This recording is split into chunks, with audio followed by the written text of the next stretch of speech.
গঙ্গার নিচে সুড়ঙ্গে নীল আলো দেখতে রাত 2টো থেকে টিকিটের লাইন। যাত্রী এলেন পড়শি রাজ্য থেকে।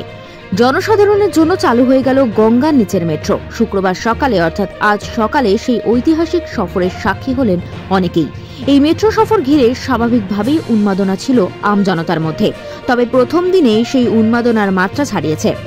হাওড়া ময়দান থেকে স্প্ল্যানেডগামী সকাল 7টার প্রথম মেট্রোতেই দেখা গেল থিকথিকে ভিড়।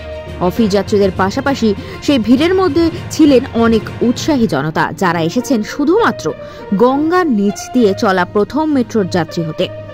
কলকাতা হাওড়া তো বটেই, রাজ্যের বিভিন্ন জেলা থেকে মানুষ এসেছেন হাওড়া ময়দান থেকে স্প্ল্যানেডে যাওয়ার প্রথম মেট্রো চড়বেন বলে।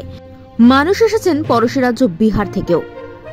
টিকিট কাটতে রাত 2টো থেকে হাওড়া ময়দান মেট্রো স্টেশন চত্বরে লাইনে দাঁড়িয়েছিলেন উৎসাহী জনতা। মেট্রো কর্তৃপক্ষ জানিয়েছেন, গঙ্গার নিচে 520 মিটার মেট্রো পথ যেতে সময় লাগবে 45 সেকেন্ড। গঙ্গার নিচে সুড়ঙ্গে জ্বলবে নীল আলো। ওই আলোই বুঝিয়ে দেবে ট্রেন এখন গঙ্গার নিচে রয়েছে। অনেকে সেই নীল আলো দেখবেন এবং ছবি তুলবেন বলে প্রথম দিনেই ভিড় জমিয়েছিলেন।